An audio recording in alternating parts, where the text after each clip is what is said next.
हाय, मैं हूँ अबीना और मैं गाना के एक ऑर्फनेज में रहती हूँ। और इससे पहले कि आपको मेरे लिए बुरा लगे या ब्ला ब्ला ब्ला, रिलैक्स करो, यहाँ पर सब कुछ चिल है। यहाँ की कॉफी अमेजिंग है और मेरा छोटा भाई तो मेरी पूजा करता है। शायद इसीलिए मैंने कभी नहीं चाहा कि कोई मुझे अडॉप्ट करे। पर आगे बढ़ने से पहले प्लीज लाइक और सब्सक्राइब करें। बचपन से मुझे याद है कि अमीर स्टूपिड फॉरेनर्स हर महीने आते ताकि हम में से किसी एक को अपने घर ले जाएं। पर मैं जानती हूँ वो सिर्फ डींगे मारना चाहते थे कि उन्होंने कितना अच्छा काम किया हमारे जैसे अनाथ बच्चों को अडॉप्ट करके। तो जब भी वो नकचड़े यहाँ आते अपने फोन और डिजाइनर क्लोथ्स के साथ, तो मैं अपने छोटे भाई कॉफी को मनाती कि उनको हम तंग करेंगे। आगे हमारा रूम देखो, हमें अभी अभी नई चादरें मिली है। स्वीटी, मैं एक सेल्फी ले रही हूँ। हमारी नई ब्लैंकेट कितनी खुशबूदार है। क्या ये सुसु है। अरे नहीं, मैं तो भूल ही गई थी, इसे बिस्तर में सुसु करने की आदत है। बिस्तर में सुसु करने की आदत। इतनी गंदी बदबू सूंघ के उस औरत की आंखों में आंसू आ गए थे। कितना ड्रामा करती हैं। पर एक दिन वार्डन हमारी हरकतों से बहुत तंग आ गईं। तुम 14 साल की हो चुकी हो और कॉफी 8 का है। जरूरी है तुम्हारे लिए पेरेंट्स का होना, समझी? तो अगली बार तुम्हें कोई देखने आए तो कोई हरकत नहीं करना। मैं मना करना चाहती थी, पर मैं चाहती थी कि कॉफी खुश और स्वस्थ रहे, तो मैं मान गई। लेकिन जब फाइनली एक कपल हमें घर ले जाने के लिए आया, मुझे वो कतई पसंद नहीं आया। पता लगा वो दोनों फिलैंथ्रोपिस्ट थे जिन्हें चैरिटी करना बड़ा पसंद था। वो कुछ ज्यादा ही स्वीट थे। इन लोगों पर मुझे कुछ शक हो रहा था और देखते ही देखते वो ले गए हमें हमारे प्यारे घर से अमेरिका के किसी मैंशन में। अपना नया कमरा कौन देखना चाहता है? अपना बिग बॉय बेड देखोगे, छोटे से चूहे? एव, छी, हमें चूहे नहीं पसंद और कॉफी कोई छोटा सा बच्चा नहीं है। Of course dear, मैं फिर ट्राई करती हूँ। यो dudes, कौन देखना चाहता है अपनी सोने से बनी मस्त सी जगह? मेरी बात समझ रहे हो ना? अरे कोई पहाड़ है जहाँ से कूद जाऊँ? कम से कम कूदने के लिए एक बेड तो था जिस पर बादलों जैसी मैट्रेस थी। अगले दिन चीजें बहुत बिगड़ गयीं। मैंने देखा कि कॉफी और मैं न्यूज में छाए हुए थे और पापराज़ी हमारी विंडो के बाहर ही थे। क्या मेरे नए पेरेंट्स फेमस थे? आपने बताया क्यों नहीं कि आप लोग सेलिब्रिटी फिलैंथ्रोपिस्ट्स हो? मैं दुनिया की नजरों में नहीं रहना चाहती और मेरा 8 साल का भाई है। मैं नहीं चाहती उसकी पिक्चर्स ऑनलाइन फैले। ओह कम ऑन, सेलिब्रिटी होना फन है। कभी लाइन में नहीं लगना होगा, चीजें फ्री मिलेंगी। एक मौका दो इसे अबीना। अबीना नाम है, 3 बार बता चुकी हूँ आपको।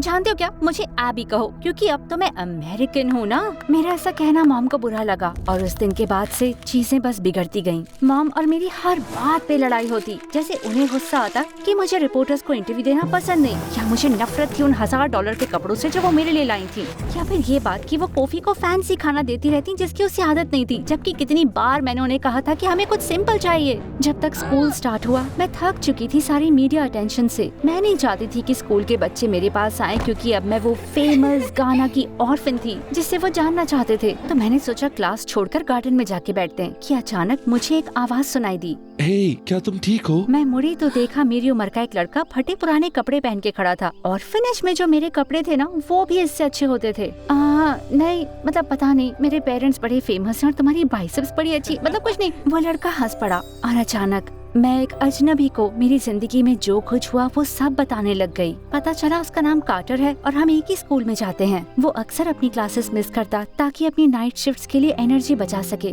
और वो सब इसलिए क्योंकि उसके पेरेंट्स के पास खाने तक के पैसे नहीं थे। मुझे उसके लिए बुरा लगा, पर मुझे इस बात से राहत भी मिली कि कोई तो है यहाँ पर जो अमीर नहीं है। वो मुझे घर छोड़ने आया। जब तक हम पहुँचे तो मॉम डोर पर खड़ी थी और उन्होंने तुरंत कार्टर को वहाँ से भगा दिया। एबी, मैं इस लड़की को जानती हूँ, हमारे पड़ोस के बाहर के ट्रेलर में रहता है। तुम इससे दूर रहना बिल्कुल। ये एक क्रिमिनल है। तुम खतरे में पड़ोगी और लोग सोचेंगे मेरी बेटी गुंडे के साथ घूमती है। क्योंकि लोग क्या सोचेंगे आपके लिए यही इम्पोर्टेंट है ना? आपको मेरी सेफ्टी की परवाह नहीं है। पता है क्या, आप मेरी असली मॉम नहीं, तो मुझे आपकी कोई बात सुनने की जरूरत नहीं। ये सुन के मॉम ने मुझे ग्राउंड कर दिया, पर मैं नहीं रुकने वाली थी। कार्टर और मैं अब काफी समय साथ बिताते। कभी कभी मैं उसके साथ क्लास से भागती और कभी कभी वो घर में छुप के आता ताकि हम साथ बैठकर MSC वीडियोस देखें टीवी पर। मुझे खुशी है कि तुम ये YouTube पे देखती हो, TikTok पे नहीं। वादा करो कभी MSC TikTok पर देखकर अपना दिमाग खराब नहीं करोगी, प्लीज। मुझे मॉम की बात पर यकीन नहीं था कि वो क्रिमिनल है, लेकिन एक दिन कार्टर ने अपनी बेसबॉल कैप उतारी और उसके अंदर भरी थी चमचमाती ज्वेलरी। तुम ये चुरा कर तो नहीं लाए हो ना? अभी तुम जानती हो मुझे अपना परिवार संभालना है। चोरी करना बुरा लगता है, पर खाली बर्तन मांजकर ज्यादा पैसे नहीं कमा सकता।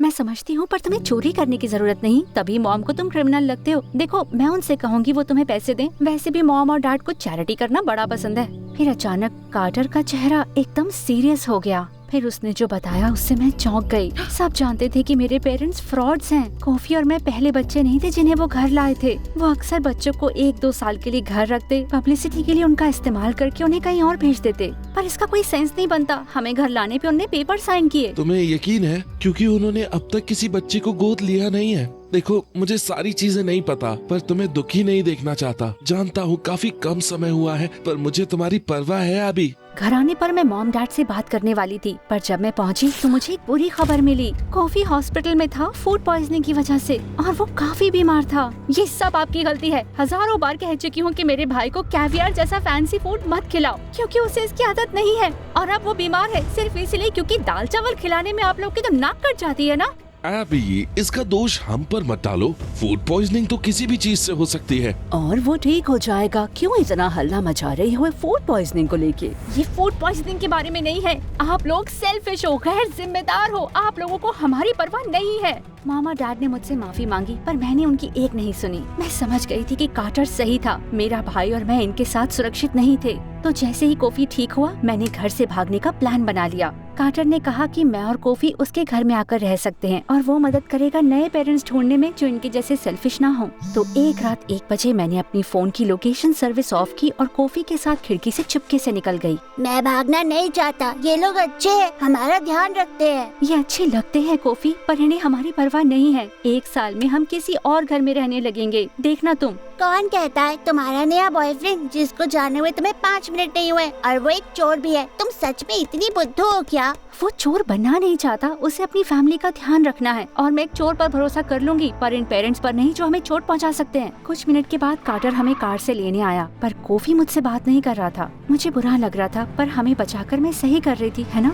वैसे भी कार्टर के पेरेंट्स बहुत खुश थे हमें अपने साथ में रख के। हाँ, वो 1 बेडरूम के ट्रेलर में रहते थे और कॉफी और मुझे जमीन पर मैट्रेस में सोना पड़ा। पर ये उन पेरेंट्स के साथ रहना जिन्हें हमारी परवाह नहीं, उससे तो कहीं अच्छा था। अगली सुबह कार्टर ने हमें हुलिया बदलने के लिए कहा कि कहीं पुलिस हमें ढूंढते हुए ना आए। नहीं, मुझे घर जाना है। तुम ऐसा नहीं कर सकती। हमें मॉम डैड से दूर ले जा रही हो क्योंकि तुमने एक अफवाह सुनी ताकि तुम्हारे बॉयफ्रेंड के साथ इस छोटी सी गाड़ी में रह सके। मेरे पास और कोई चॉइस नहीं है। मैं ये तुम्हारी और तुम्हारी सेफ्टी के लिए कर रही हूँ। मॉम और डैड फ्रॉड्स हैं।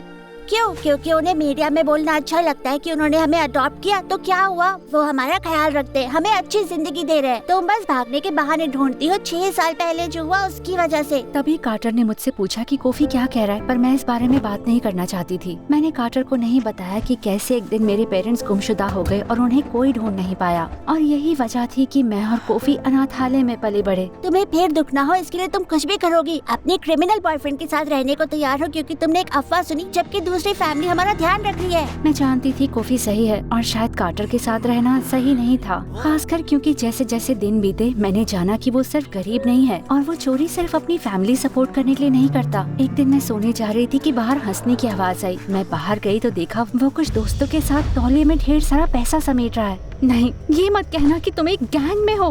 हम सबको अपना परिवार संभालना है, और अब तुम और कॉफी भी हमारे साथ रह रहे हो तो मैं तुम्हें भी तो सपोर्ट करना चाहता हूँ। मैं नहीं चाहता कि हम हमेशा 1 बेडरूम ट्रेलर में रहें। ये लो बेब, मैंने $50,000 चुराए हैं सिर्फ तुम्हारे और तुम्हारे भाई के लिए। कार्टर, ये सही नहीं है। तुम हमेशा चोरी नहीं कर सकते, ये गलत है और मुझे नहीं लगता कि हमें साथ रहना चाहिए। तुमने जो किया उसकी मैं शुक्रगुजार हूँ, पर मुझे और कॉफी को अब जाना चाहिए। नहीं प्लीज, मुझे मत छोड़ो। सिर्फ तुमसे ही मुझे खुशी मिलती है। स्कूल में कोई मुझसे दोस्ती नहीं करता क्योंकि मैं एक गरीब लूजर हूँ, और पड़ोस में मुझसे कोई बात नहीं करता क्योंकि मैं एक चोर हूँ। और मैं इससे पहले कि कार्टर अपनी बात पूरी करे वहाँ पुलिस आ गई और मैंने देखा मॉम और डैड हमारी तरफ रोते हुए आए। शायद उन्हें हमारी परवाह थी, और कॉफी तो उनसे मिलकर बहुत खुश हो गया। मुझे समझ आने लगा। भागने के लिए मैंने मॉम डैड से माफी मांगी। फिर अचानक पुलिस ने कार्टर को गिरफ्तार किया और कहा कि अब वो 3 साल के लिए जेल जाने वाला है। तुम दोनों की वजह से हम इन्वेस्टिगेशन कर पाए और पता कर पाए कि इस लड़के ने कितना पैसा चुराया है। और उसने मेरी बेटी को डेट किया, उससे और उसके भाई को खतरे में डाला। मेरा दिल बैठ गया जब मैंने कार्टर के पेरेंट्स को रोते गिड़गिड़ाते माफी मांगते हुए देखा। मैं जानती थी कार्टर ने गलत किया है, पर क्या उसे अपनी फैमिली से 3 साल के लिए दूर रहना जरूरी था? घर जाते वक्त मैंने कोशिश करी कि उसके बारे में ना सोचूं। उन्होंने कहा हम जो चाहे करेंगे, मूवी देखें, बाहर खाना खाएं, डिज्नीलैंड जाएं। वो अच्छे लोग थे। अब तक मैं ही गलत थी, बल्कि मैंने अपने भाई को खतरे में डाला और एक लड़के को उसकी भूखी फैमिली से अलग कर दिया, सिर्फ इसलिए कि जो भी हमें अडॉप्ट करे मैं उस पर विश्वास नहीं कर पा रही थी। मुझे बहुत बुरा लग रहा था।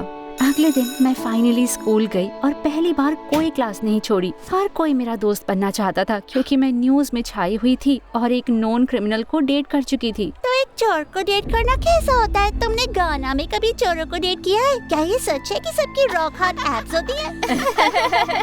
अब पता नहीं, मुझे क्यों पता होगा। जब तक मैं घर पहुंची मुझे लग रहा था मैं गिल्ट से मर ही जाऊंगी। और फिर चीजें और अजीब हो गयी। मॉम और डैड ने मुझे और कोफी को स्टडी में बुलाया क्योंकि हमारी वार्डन का कॉल आया था। वो जानना चाहती थी कि चीजें कैसी चल रही हैं। हमने उसे बताया कि तुम्हें फॉस्टर करना हमें बड़ा पसंद आया और सच तो ये है कि हम तुम्हें गोद लेना चाहते हैं। क्या मतलब? मुझे लगा आप हमें अडॉप्ट कर चुके थे। अरे नहीं, अक्सर हम बच्चों को फॉस्टर करते हैं कुछ सालों के लिए और फिर उनके लिए एक नया घर ढूंढते हैं। तुम्हारी वार्डन ने तुम्हें यहाँ भेजा ताकि तुम्हें अच्छा घर मिले, लेकिन तुम हमें इतने अच्छे लगे कि हम तुम्हें अडॉप्ट करना चाहते हैं। तो कार्टर उनके बारे में बिल्कुल सही था, बस इस बारे में गलत था कि वो हमें चोट पहुंचाना चाहते हैं। वो मेरा और कोफी का ध्यान रख रहा था। वो अच्छा लड़का था।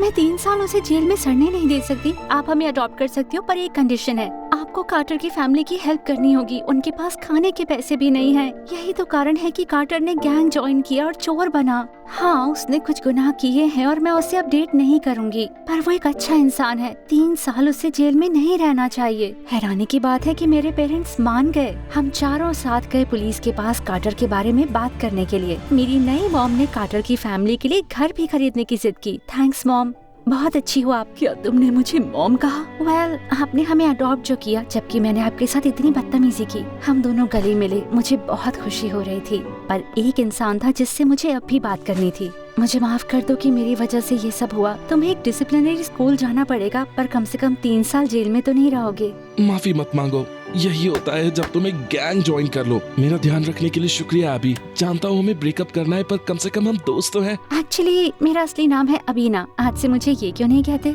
और हाँ, ऑफ कोर्स हम दोस्त हैं। किसी ने मेरा ऐसे ध्यान नहीं रखा जैसे तुमने रखा है। तो क्या मैं तुमसे जल्दी मिलूंगा अभी ना? बिल्कुल।